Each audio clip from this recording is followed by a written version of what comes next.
Andrew, how much do you think that car is? A lot. Go on, guess. Australian dollars? Yeah. 600,000. About 6 million quid.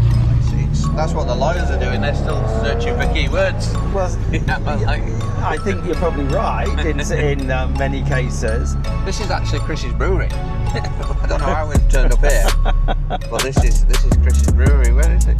Should be open now. What, past 10? I thought Chris would be in here. Where are you, Chris?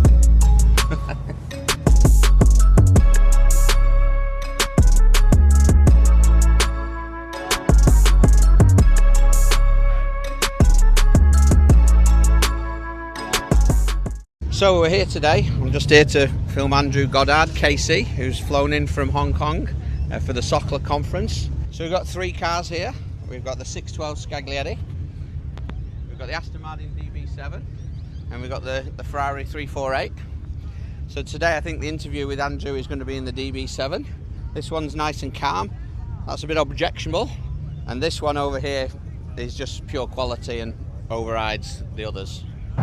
2 years ago, me and you had a conversation about data and AI, didn't we? And I was telling you about the inroads we were making, and you were fascinated at the time how it was going to impact the legal industry.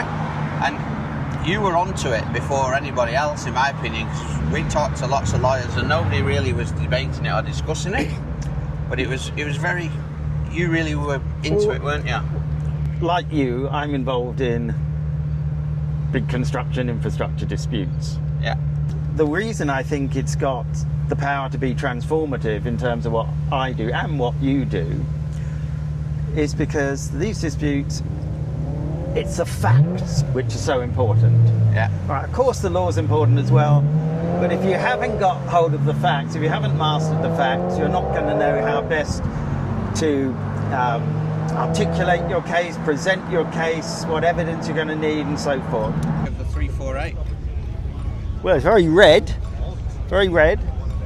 No good for me because I think it's only got 2 seats and I've got 4 kids.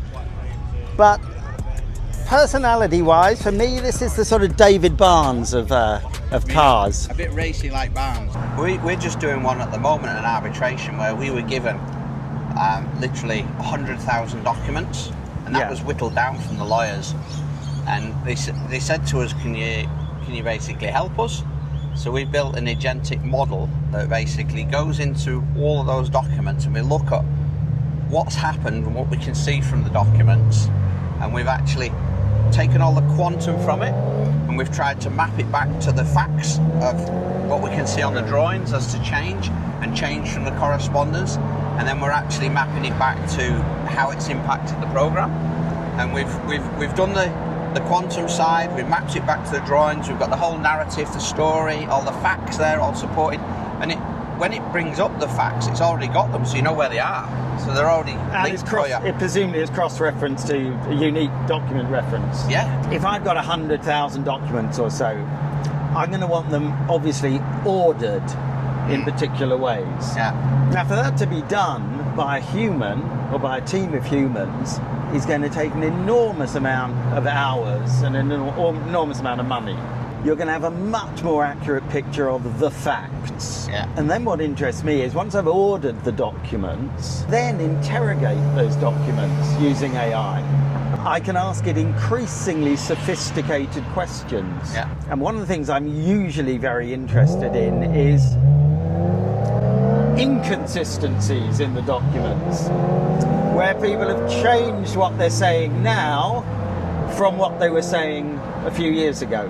But I'm not only interested in interrogating the contemporaneous documents, what I'm also interested in is seeing how what they're saying now in what a party's saying in its pleadings or its witness statements or its expert reports, how consistent is that with what they were saying at the time of the events?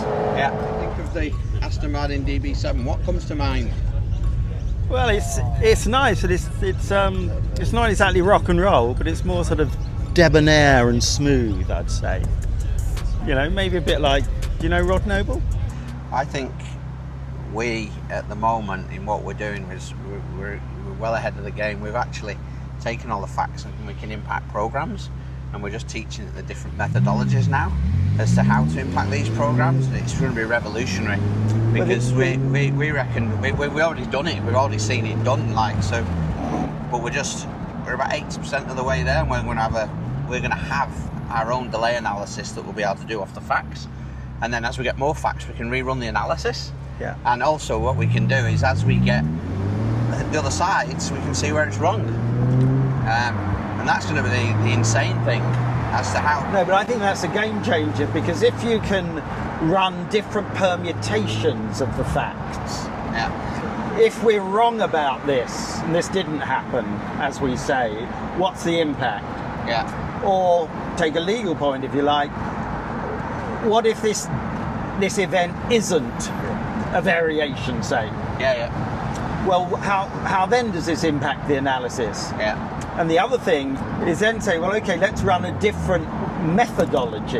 Yeah. Because obviously in delay analysis, you've got a menu of methodologies you can adopt. Yeah. Obviously some may be judged to be more appropriate than others. Yeah. But you often get a situation where one expert, say, has adopted methodology A, one expert's adopted methodology B. Yeah. Well, with this way, you could then apply both, alternatively Yeah, to that's the... a good point, yeah. How do you describe the 614 Scaglietti? Well, this is obviously a much more modern sort of car. I could get at least 2 of the kids in the back. It's usable. I suspect it's ridiculously expensive and very fast, so probably quite dangerous for a driver like me. What we're finding, and this is very crucial in the AI, it is the AI and having the knowledge and how to do the AI. There's also the structuring of the data is very important. That's the bit that people can't do. You've got to be able to extract the data from these various systems, make it cohesive, robust, and it's the structuring of the data that is actually the real difficult bit. Agreed. And I think part of the reason why maybe AI hasn't been taken up really very much in the sort of construction dispute space is because us lawyers, at any rate, or a lot of us, and I include myself there, we don't really have a sufficient understanding of how this technology works. And I'm not talking about being able to code or anything, but having some idea of how it works, and therefore having some idea of what it actually could do or what it actually can do. And I think, if people are sort of concentrating on, the AI can summarize a document for me, or it can write an email for me, or a letter or something. Well, in terms of construction disputes, infrastructure disputes, you're missing a trick.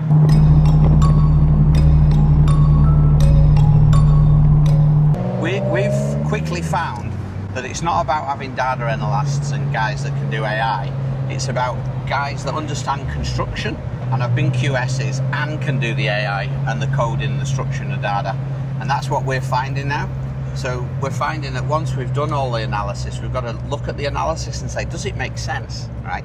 And then we retweak it with some more prompts. So it's a bit of to and froing now. So I think, see, if you're going to use AI in construction dispute context and use it to really get the benefit from it, you're going to need, I think, at least for the moment, some techie person, either as part of the team or at least, on call 24/7, because you will run into problems a lot of the time. Yeah. And if you're not techie, and I'm not, you can't solve them. Yeah. You've got to have an integrated team, and that's what we're building at CCR, is an integrated team. And we're not classing it as a data. And what we're actually building, to be honest, on the sites, we're actually building what we call the AI QS. So we're building QSs that have got the AI capabilities, so that when they go on to projects for our clients, they've got all these systems in place. They can do things 10 times the speed of what a normal QS could be, and it's just the way it's going. And but do you find that there's a resistance from clients to spend money, because everything costs something, because in part they don't really know what they're getting? Yeah. That I suspect is part of the problem, part of the reason why amongst, say, barristers and law firms and solicitors, you see some who are, if you like, investing heavily in AI. Yeah. And there's some, perhaps the majority, I don't know, who aren't doing that at all, doing nothing. Waiting, I think in part they're sort of waiting to see, is this really going to be a game changer or not? Yeah. And I think there's a danger there that people will sort of miss the bus, as it were. If people are not doing it now, they're missing the boat.